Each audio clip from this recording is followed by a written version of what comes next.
own project. So welcome to stage. Have you ever been welcome as a rockstar before?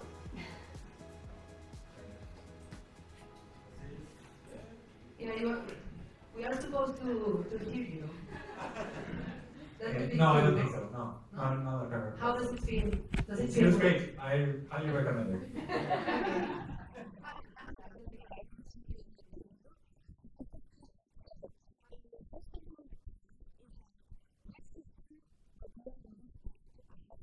Okay. Wow. I think when I was 24 years old, I came to Madrid for the first time, and I worked at Indra for Telefónica, Distrito C, and I hated it.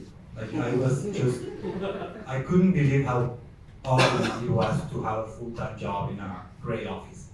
So I decided that I wanted to escape this hamster wheel of capitalism. Like I cannot work for 40 years like this to retire when I'm 65 and so on.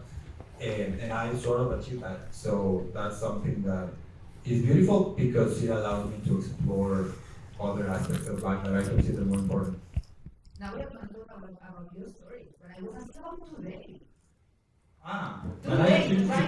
today. Yes, in the last well, I'm very proud. depending on the time that you wake up, but since you woke up. I'm very proud about all the beers that I just had.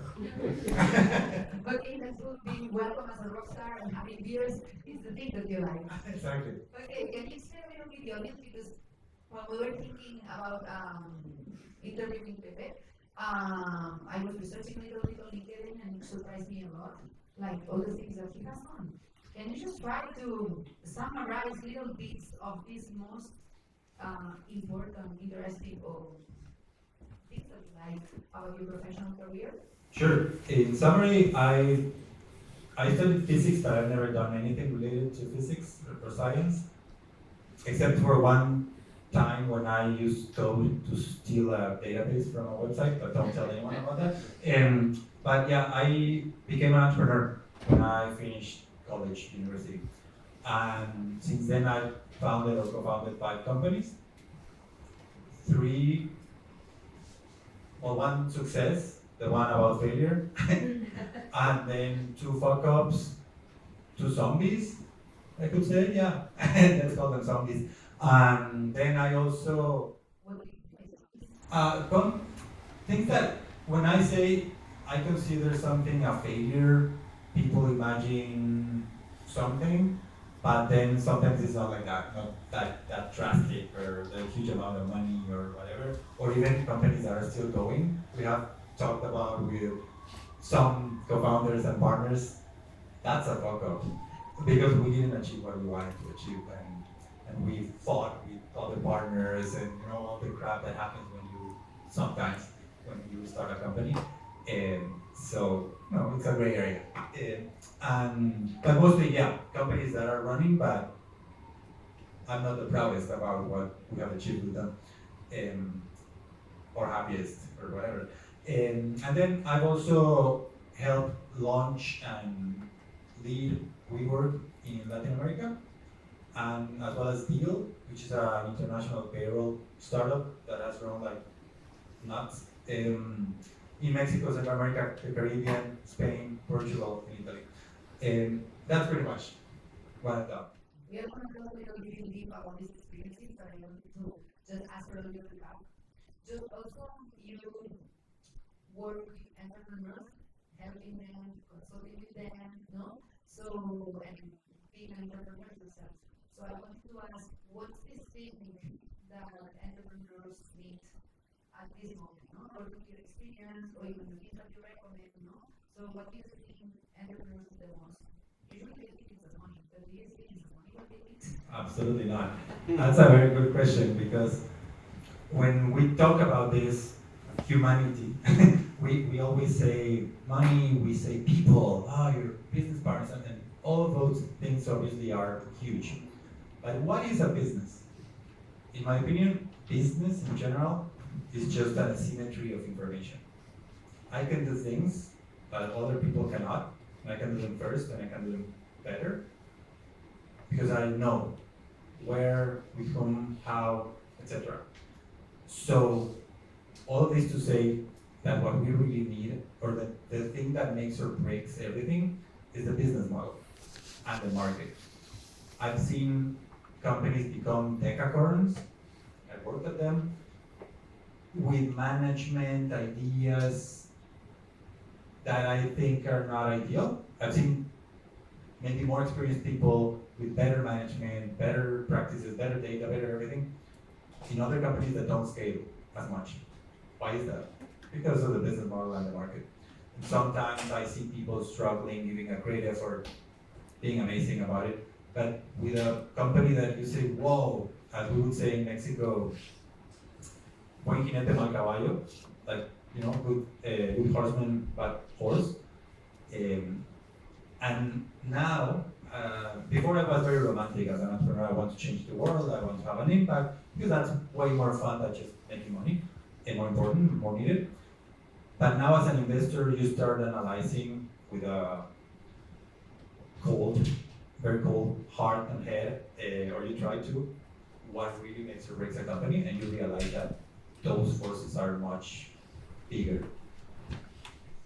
Um, Also in your career, you experimented kind of different things, no? So you started kind with a social impact business, then you turned to other things, no? So I was curious about, so you help WeWork expanding, no, in Latin America, but you also co-founded Impact Hub, no, in Mexico.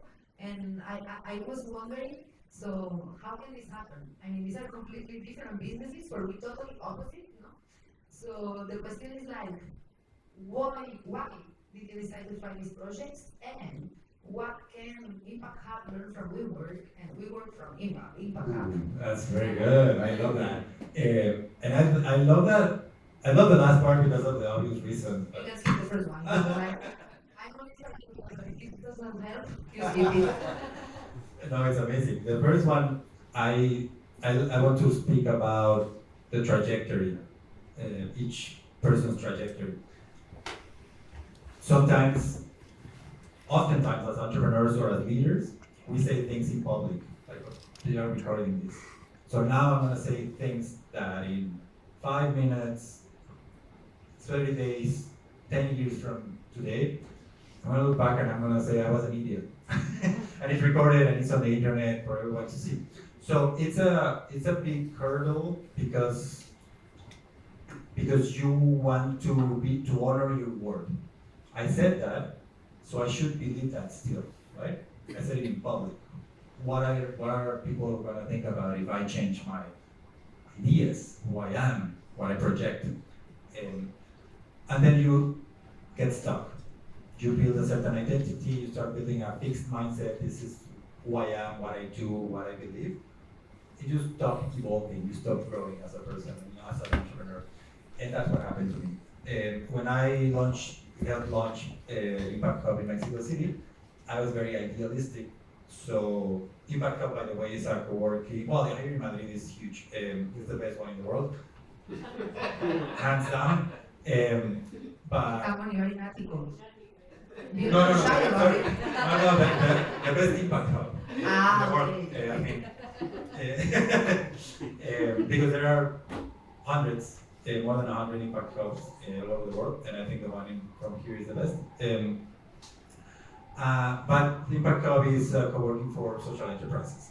So I said, wow, this is great, community focused, impact, etc.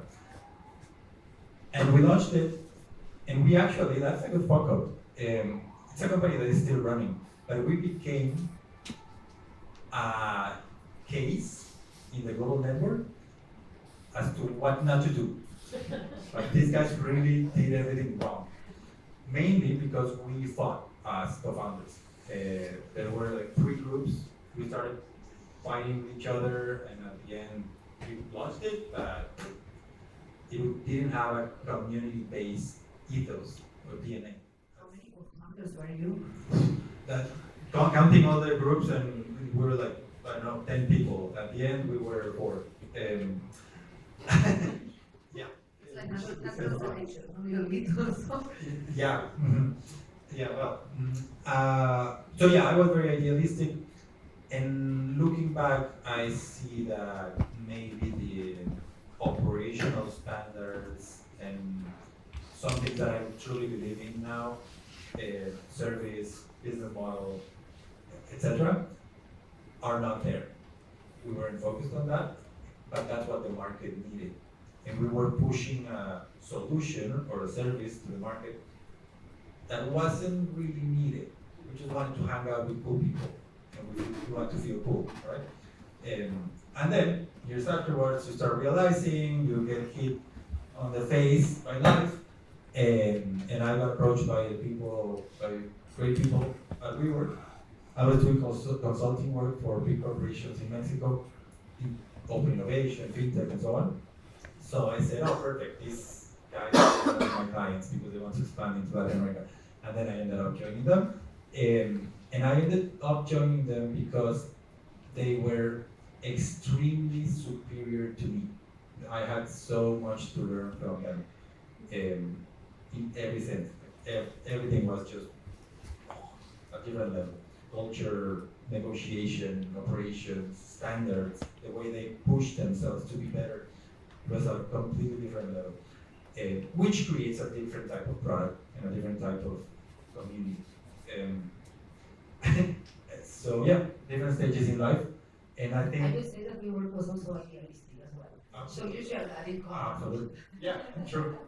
True. And I think WeWork could learn from Impact Hub the community-based approach, the organic growth, and then Impact Hub could learn about the pursuit of excellence in operations. You mentioned that you were working in consultancy. Why did you change from consultant other people to actually actioning your own projects or even projects from others, no? But going from theory a little bit to practice and business things yourself. What's the thing that you like, or maybe it's not that you like one thing or the other, but how Yeah. are you feeling? It's a very important question because it was part of an identity crisis. Again, going back to I'm an entrepreneur, so I need to be an owner, like a big owner in the pie chart, right? Or maybe I don't need to do that. Or I'm an operator. I did great at WeWork. I did great at Deel. Or maybe not. Maybe I don't need to be an employee with stock options and blah blah blah. And now I'm an advisor, and I've been an investor, and what am I I? told you he was very prolific in doing things. So you start having this identity crisis, and what's next? What do I really want to do now that I have a little bit more like leeway, more capabilities, or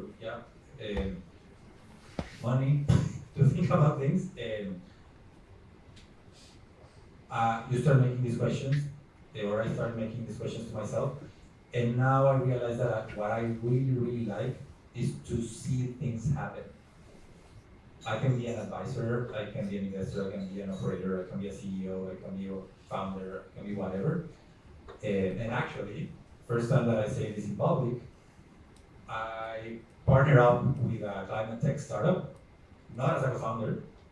I joined the startup once it was already funded, because I truly believe that not dying is great, and avoiding the extinction of humanity and many other species would be great. So yeah, I am doing that now as well. Okay, so many people raise their hand when Carlos asked, do you come for Fuckup Nights? So let's go a little bit deep into that story because I'm sure you will be very happy to meet this person that helped creating this project. So can you tell a little bit of the story of Fuckup Nights? So how did it start? It started as 4 friends and I having a lot of mezcal. You know mezcal? You know mezcal. I think they do. You know mezcal very well. One Friday night, and someone asked, "Are you going to this business conference?" And we all said, "No, we're boring." And we were like, "Whoa, that's a strong response. Why?" Because it's always the same simplistic success stories. Like, the maquillaje, the makeup. Oh, I'm super successful, I'm crushing it, you should invest in my company, blah, blah, blah, blah, blah. And you don't learn anything from that, but not much. So instead of complaining, with mezcales inside our bodies, we decided to share failures, to set the example. And it became this beautiful conversation that more than the actual tactical learnings, it allowed us to connect on a deeper level. And we love that. So we turned it into an event as an excuse to gather friends and with a lot of beer. And we kept going because Mexico is in fantastic. Mexico City, yeah. We started doing it monthly because people wanted it, and then it took off. People started asking to replicate it in different cities, and we just kept listening to the community on what to do. Every great idea that we had as co-founders, oh, we should launch this, we should do that, it flopped. And everything that we listened, it was, they were great ideas. It's not easy to make an event scale, no? And now it's happening in 260 cities all around the world. So my question is like, is Fuckup Nights, is it a franchise? It's not really a franchise, but it's a brand happening in many places. So how did you think about this scaling? So what was the strategy behind the scaling? And was this the first strategy that actually you applied and worked, and or you had to try a little bit until you found the best strategy to scale it? There was no strategy. It was just, oh, someone from San Sebastian, from Venecia, wants to replicate Fuckup Nights. What? Why would anyone want to replicate an event about failure with fuck in the name? But okay, if they want to replicate it, let's give them manuals, design assets, platforms, etc. Let's help them. So there was no strategy. It was just like, this feels good. Let's go for it. It was a hobby. We put money from our pockets for the beer, and that was it. And then other cities started coming, wanting to replicate it. And at one point, we needed to hire someone, and we didn't have a business model. So at that point, we started putting more money from our pockets, and we launched a business model, now failed business model, where we got grants from development banks, foundations, mainly, and governments to study failure. Like, why startups fail in Mexico? Why social enterprises fail in Colombia, etc. But it was a very poor, non-scalable business model, going back to the importance of business models. So then, when we had like 160 cities already, we told everyone, we need money, would you start paying $20 per month? And like 95 started doing it, 95%, sorry. So that was great, and we were able to pay 1-2 small salaries and keep going. And then the thing that actually worked is what I call a Robin Hood type of model. We work with big corporations, big companies, to strengthen their organizational cultures with experiences, events, workshops, keynotes, etc., content, consultancy. And we take that money and we reinvest it in the whole global thing. So we actually lose money in the direct operations of the 300 plus cities, but we make it up with the enterprise model. And now DAOs are super trendy words, no? That people know because of cryptocurrencies or things like this. But do you consider Fuckup Nights to be like a decentralized autonomous organization? Because like there's like many people doing the way they want it all over the world, no? I know where you're going with this, which I love, but no, definitely. Fuckup Nights is not a decentralized organization. It is in the sense of there are operations all over the world, and the leaders make their own decisions. And they localize, and they have their own cultures, and that's amazing. They build their own communities. They make it happen.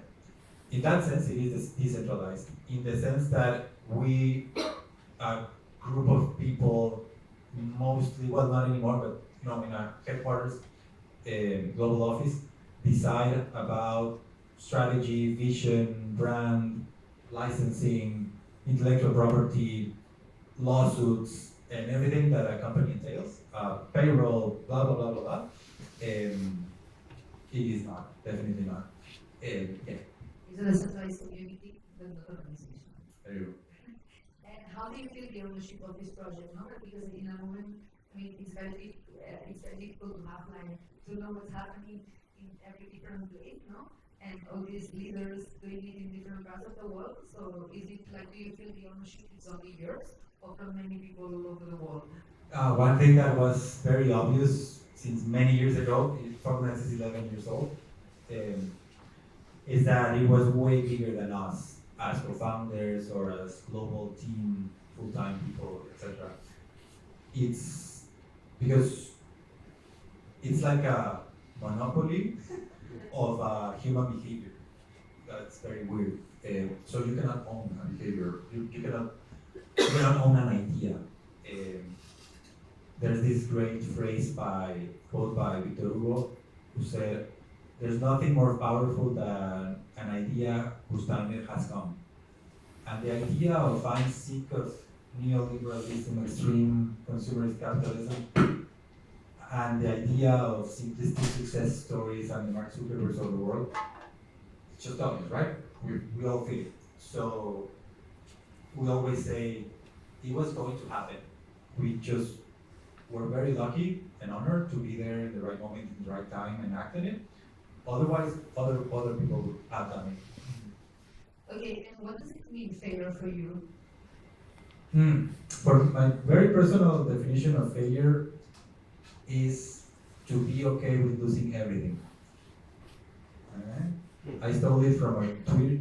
It's a hard thing. Yeah, exactly. It's very Buddhist, right? Very Zen-like.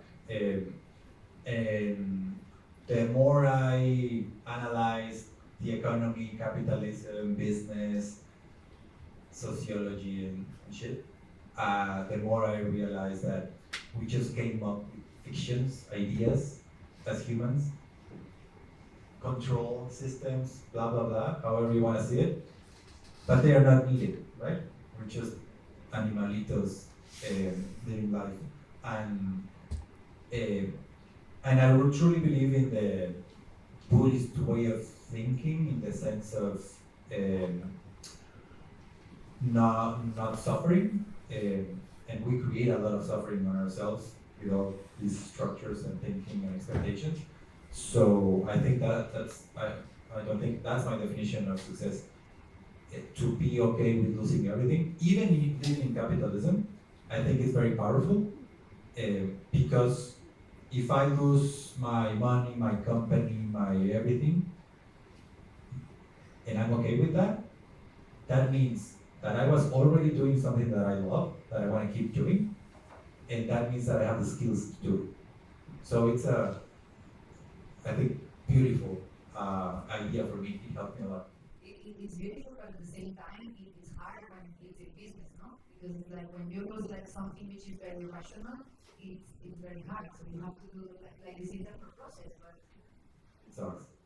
and do you think people? Because I know, for example, not in every country people feel failure the same way, no? So I'm wondering, do you think like fuck up stories all over the world, no? Like I think just before I read in the PowerPoint from Fuckup Nights that you've shared more than 10,000 or 50,000 stories, no?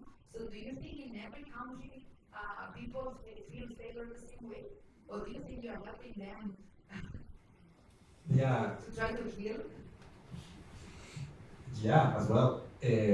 That sounds futuristic, but yeah. Again, going back to it's a fiction. What's your definition of failure and success? And sometimes I say that people always ask to us, what can I do to avoid failure, right? I came to a Fuckup Night to learn how to not fail. Well, good luck with that, because there's no recipe to avoid failure, just as there's no recipe for success.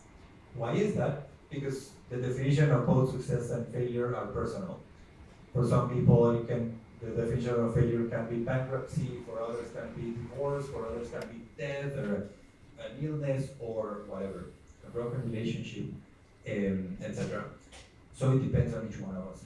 And I think what we really need to do is to know ourselves. And that's not an easy thing to do. Those are not easy questions. Who am I? Why am I feeling this? Why do I feel like a slave to the system, etc., etc.? Um, why am I fighting everything? Why am I victimizing myself, etc., etc.? Um, but the more you do it, the more you learn about yourself, and the freer, I would say, you become, um, or the more resilient you become. So, all of this to say that it depends on the culture, right? And the social expectations and social costumbres. Um, so, for example, it's very different if you ask a Mexican about failure. You know, we Mexicans, we laugh at ourselves. We laugh at everything. We just joke about everything. Everything is light. Everything is easy. Um, so it's very different if you ask a Japanese person in a culture where people commit suicide after a failure, after losing their honor. I mean, that sounded general, but some people sadly do it. So yeah, it's very, very different. We learned that it's completely conditioning. Um, this fear of failure, which is actually the bad thing, not failure itself.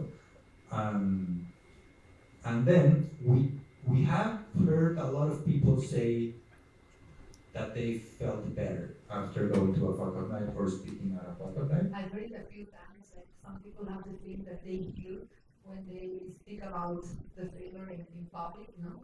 What's your favorite failure that you've heard in Fuckup Nights? From other people that is not you. I don't want to ask about you, but I have many options. One, I really like that a former president of Mexico shared a story, and it was a business story, and it was very transparent and very well shared. That was important to us because I think he showed a certain type of leadership. You know, setting the example, like, yeah, I'm a public figure, I'm a politician, but I'm just going to go for it and make an ass from myself. did he share it when he was already a former or when he's a former? Former, no. Okay. But he's like, That would be wonderful, no? President sharing the story while they are still president. That would be fantastic. yeah, we've had ministers and all, but not correct. That's needed very much. I And think. so objective for 2024. I mean, the president sharing the failure story. That's a good goal. And what's your favorite fuck up story from your life? From Personal. Yeah, personal one. I need to rethink about this because I always share one, but it's old now. It's like more than 10 years old.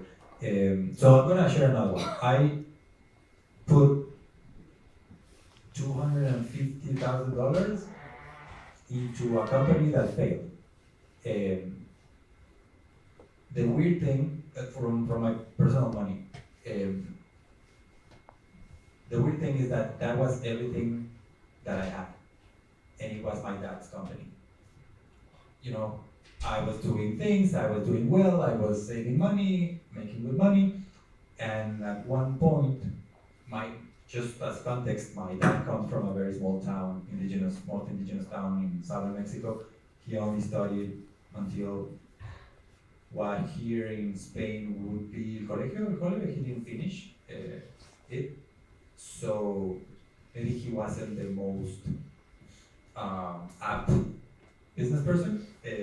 And since he was a kid, he worked since he was 6 years old in campo, and so he started trading stuff to support his family.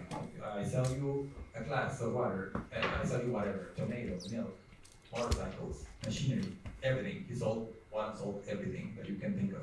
And then he started learning how to create companies. And he partnered up with a guy that turned out to be a fraudster after many years of doing good, similar to business. So they're growing, and my dad started telling us, bring your money here, you will make more money, and then it all disappeared. So it's a tough one because it's not about money, right? It's about the relationship with my dad. It's about his identity, his failure, which is way bigger than mine, way bigger, and how it affected the family and everything. That's my new one. I like your new one in the sense that it's interesting, no? And it's very, as you said, it affects really many things, not only the money, but many other relationships. Now that you mentioned the money, the other day when we were having a chat, no? So in the startup world, many people relate success. You already mentioned a little bit what means success to you, no? So people relate success with raising money from VCs, but I know you don't necessarily are really big, no? So what are your thoughts about it? I think that Silicon Valley is so, well, the US is so good. They are so good at marketing, and specifically Silicon Valley, they are so good at communicating, inspiring things that, on average, the world started thinking that you need to raise venture capital to create a business, and that's not true, and that's not healthy. You only like 0.2% of all companies make sense for venture capital. The ones that have the business model, the market to grow a million X. But not restaurants, not events companies, not most of the startups that get VC funding and then struggle because the VCs are telling them you need to grow way faster and you need to be at least 50x bigger than you are today. You need to do that in the next 3 years because I need a liquidity event to pay my investor. And you're left like, I don't have anyone else to sell to anymore, or I don't know how to grow anymore, or I do know how to grow, but I'm really pushing it. It's not organic, the market is not asking for it, so I'm just putting it into their throats, pushing it into their throats, which comes with a penalization afterwards, right? In culture, in churn, losing customers, margins, etc., etc., and your own health, mental and physical health.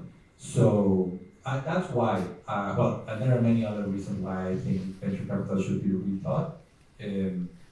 White heterosexual dudes not investing in communities, minority communities, minority groups, is one of them. And the other one is that this race to the top with exponential results has created Peter Thiels.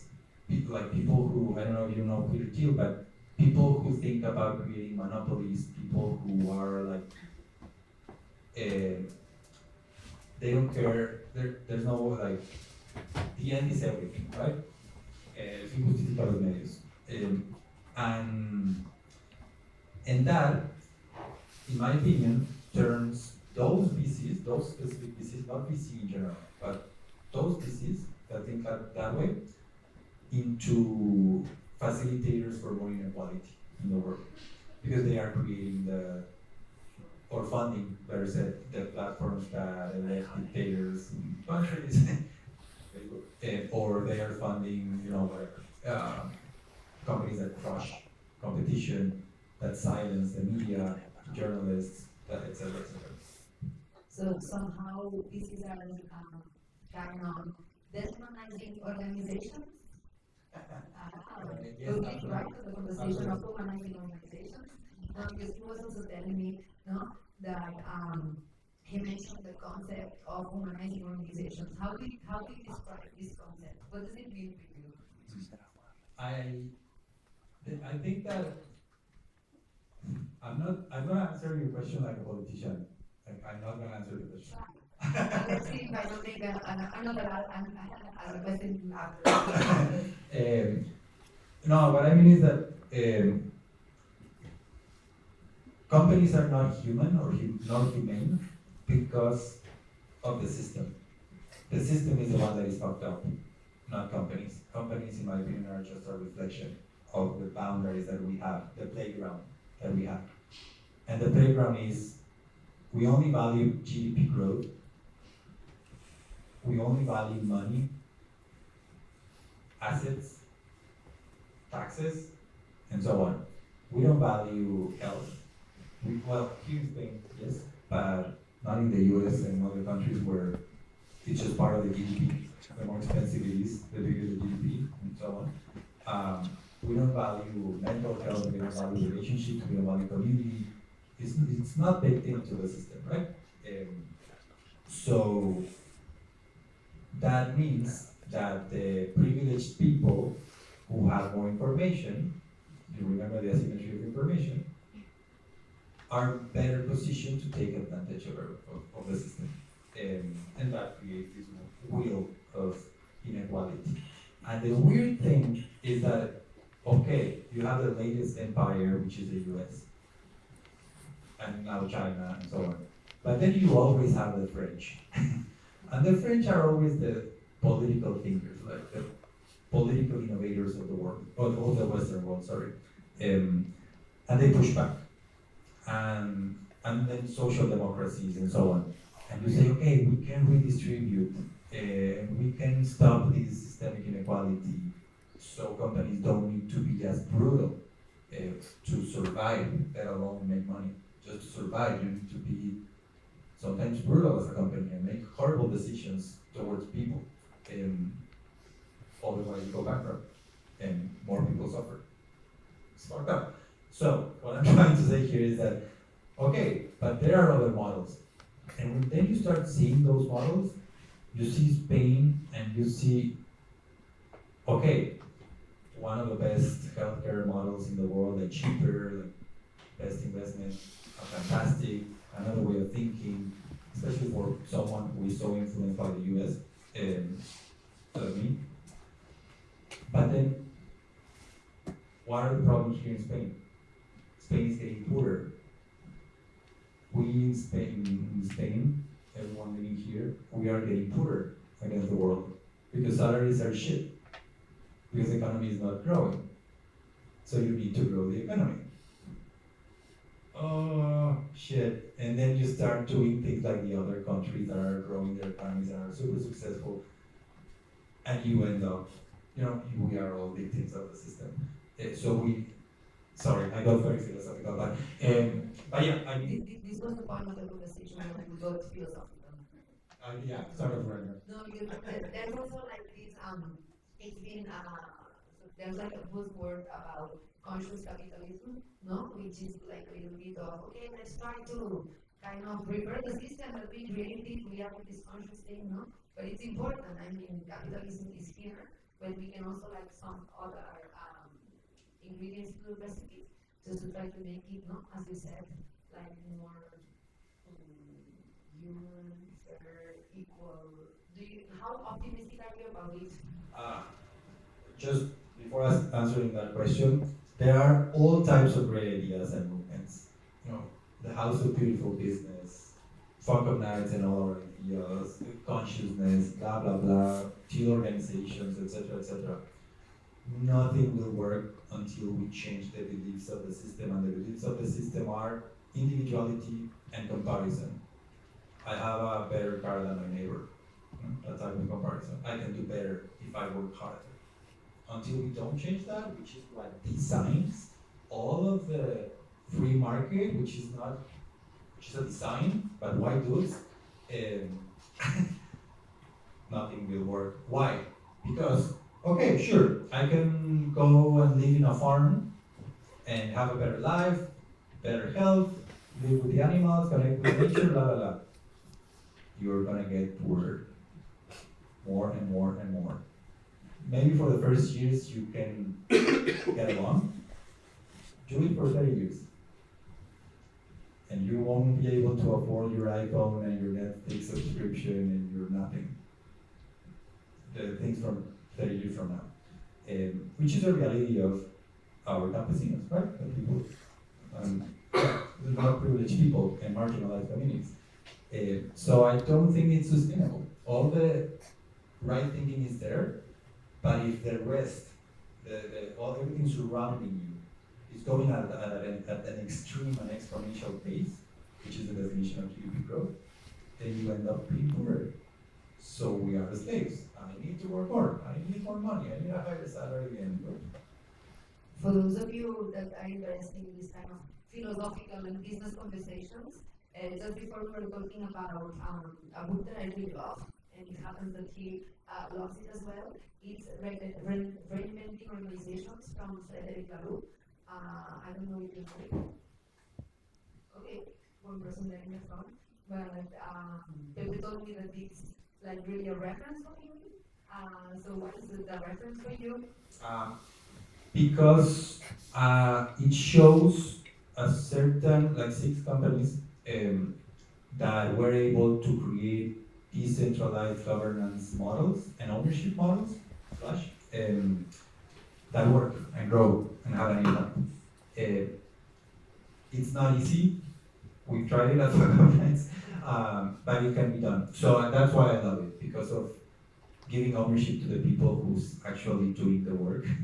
And because of the decentralization part, I get very geeky with organizational models. I think that's a big part of our pains, that we don't know how to get along as people in big groups. No? A family, and then a school group, and then a company, and then a government, and then the work. We just don't know how to get along. And we don't know how to evolve the models that help us get along. So that's why I love it. And I didn't answer your other question. I am very optimistic about changing the system and the future for humanity because of the French, because of the political and philosophical thinkers, and because there's a breaking point.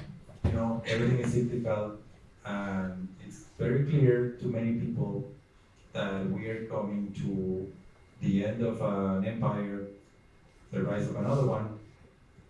We're coming to a change of base currency for the world, the dollar to other currencies.